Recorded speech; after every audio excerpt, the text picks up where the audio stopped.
Hello, welcome to Family Therapy Podcast. My name is George Chacha. Should men pay college fee for their wives? Should men pay college fee for their wives, or even the other way around? Should wives pay college fee for their husbands? This is a very highly debatable subject, but again, before I start, I want to share with us personal experiences. I want to share with you case studies, real case studies that I personally know of. These are people that I lived with, they are people that I worked with, and therefore I know.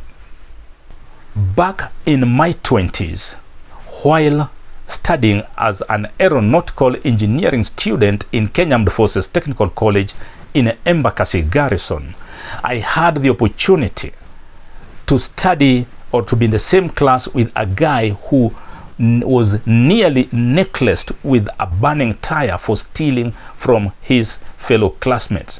On that material day, this guy was caught red-handed with a kit bag with his service number full of personal effects from various students, ranging from boots, used body lotions, iron box, personal clothes, shoes, name them.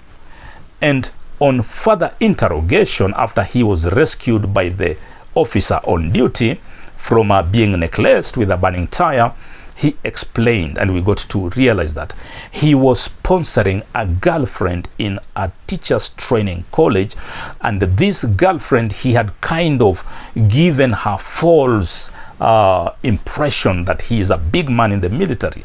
He had won her heart by lying to her. In other words, you can say that he had acted like a karubandika. He had exalted himself. He had kind of portrayed himself as somebody who had money, and therefore to sustain the expectations of this beautiful young girl that he was sponsoring in college, and yet our salary at that time was very low, he had to devise ways in which he could meet or fulfill his obligations towards this girl. And one of these methods that he devised to kind of meet the girl's expectation was to steal from his fellow students. Our calculators, our scientific calculators were getting lost in large numbers, so that you find that in a day 2 or 3, 4 calculators are missing, iron boxes and all these kind of things. And later on, when this girl finished college, she got married to another man. Case study 2. Again, still while in my 20s, in the military, I know of a friend who sponsored his girlfriend all the way through from first year up to 4th year in university. He was responsible for her upkeep. He was responsible for her wardrobe. He was responsible for everything. I remember actually in 3 different occasions when I had to guarantee him emergency loan with the Harambe Sacco 3 times, so that he would fulfill the obligations towards this queen that had captured his heart. He educated her. He was like the don. He was like the real donor, because the parents kind of kept their hands off completely. I don't know whether they were able, they were not, I don't remember. But then this is the man who really shouldered everything. And then after the 4 years of university, when we expected to be called to the graduation, another man was invited instead. And even despite not having been invited, my friend decided that he must go because he had invested in this girl. And on reaching there, he realizes that actually there was another man, and the other man is the one who was introduced to the parents as the future husband. And my friend acted like a gentleman. He did not fight, he did not react. He returned back to Nairobi and let the matters rest that way. Incidents of partners who have benefited from funding from the other partner, and later on this achievement, I mean, we invest in our partners through education, with the view, with the expectation that our partner will come to be of benefit to us, our partners will come to uplift our families, and even so in other words, it's like we are investing. It is an investment with expectations of returns in the future, and many a time these returns don't go there. And it's not just the men who have been let down, even the women have been let down. I know of 3 families where women have shouldered the entire task of educating their partners, of trying to support their partners financially, morally, and in all ways. And later on, when the man has gotten his master's degree, has gotten his PhD, has gotten his whatever he wanted, and the man has gone ahead either to marry another wife or even to leave the other wife altogether and move in with another wife. So it cuts across. It's not just the men who are victims, even the women are victims, and it's therefore calls for a lot of discussion around this. And it's important that partners, before they venture into this kind of investment, they have to evaluate and see exactly how do we go about. And I want to give an example. In the military, if the military has trained a soldier, for instance, in aeronautical engineering, which is a very expensive undertaking, the military, after it has trained you, you have graduated as an aeronautical engineer, it will bond you for 3 years, meaning that immediately after graduation and for a period of 3 years, you can never leave. You may get greener pastures with Kenya Airways, you may get greener pastures with Alitalia, you may get greener pastures in the US.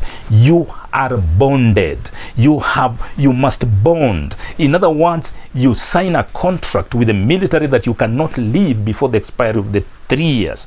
And the whole purpose is because the military has invested millions in your training, and therefore even as couples agree, even as couples seek to help each other with the view of helping each other in career advancement or career progression, it's important that the idea of the husband or the wife actually bonding himself or herself to that marriage is important, to meaning that in the next 5 years, in the next maybe 5, 6, maybe even 10 years, you become bonded. And it could be maybe important also for this to be anchored in law, because incidents or instances where a partner has walked out of marriage after benefiting from the finances of his or her partner are many, and they don't leave stable families, they don't leave stable children. As a result, it is prudent that this kind of concept actually be introduced, whereas marriage is built on mutual love, agreement, and respect.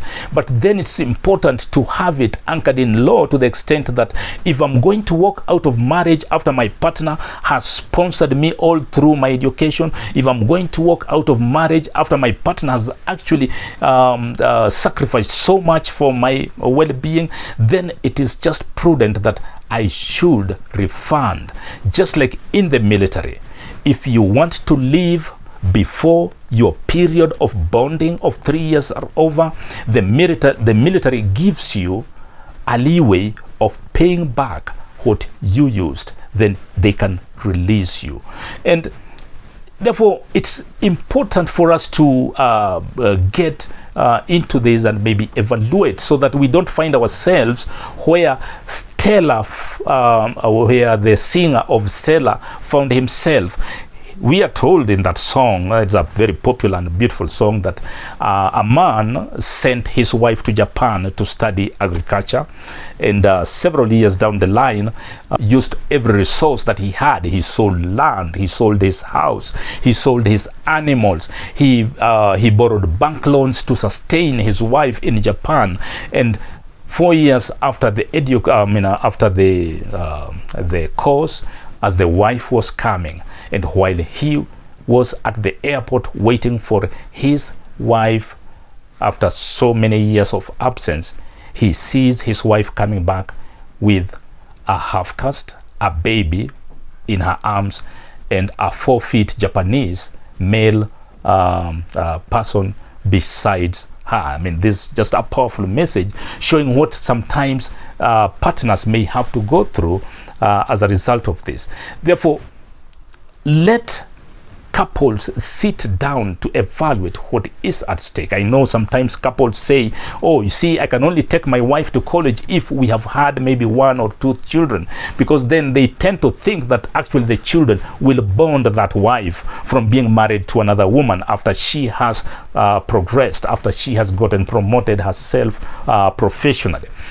We also tend to think that maybe the husband will bond himself, or he will feel bonded just because he has 2, 3, 4, 5 children with this woman, and therefore he will not do anything cheeky. Children can never bond. It is important to put bonding in marriage, and I totally support the concept of anchoring this in law. Otherwise, we will experience a situation like where a young man using an axe hacked his girlfriend to death because, according to him, this lady had used so much of his resources, and yet she moved in with another man. It's important for us to interrogate this. The concept of sponsoring a spouse is very noble. The concept of career progression, in marriage is noble and very important. It should bring into the marriage blessings and not curses. It should bring into the marriage love and unity and not division.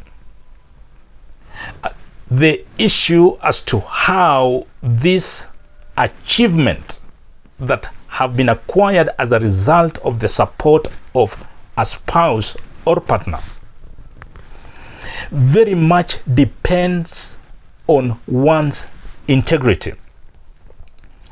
More than anchoring this in the law, even though I totally support bonding in marriages, but it will be important for couples to realize that achievements should be a blessing and not a curse in marriage.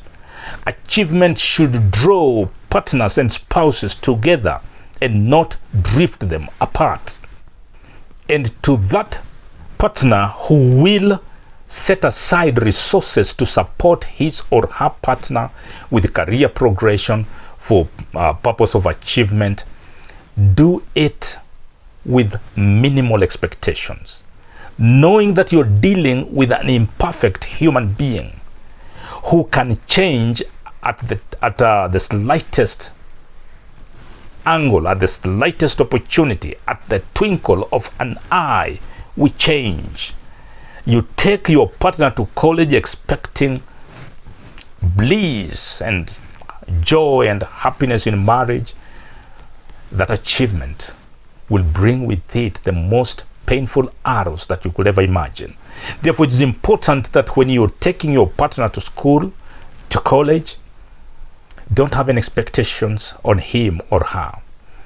Do it, as the Swahili says, tenda wema, nenda zako. If you have helped your partner, then just know that if one day she or he decides to walk, he or she will walk away, still being mother or father to your children, and the best thing you can do to yourself is to wish him or her well, even as they go. But it should never be cause of conflict, and it should not be the end of the world. I encourage dialogue. Should a man pay college fee for his wife, or should a wife pay college fee for a husband? This is a debatable topic, and it is important that we examine it in depth, that it is important that we really put all cards on the table and evaluate it to the last core, to the last grain, so that it does not come to a point whereby we are in debt to someone, we are slaves to someone, just because he or she invested or used so much money on us. Then we cannot make our decision. Then we have to dance at the whim of these people. Let us reclaim our freedom. Let us reclaim our worth and our well-being from your family. And if you are going to get support and assistance from your husband, then fulfill the obligation. Stay forever. And to the man, I say the same. If your wife has invested in you, has seen you through your career progression, it is just prudent and very reasonable that you stay with her and stick to the marriage. Friend, I now invite you to this Family Therapy Podcast channel. Click the subscribe button, click the like button, click the bell, so that you'll constantly get updates of any new video that comes online.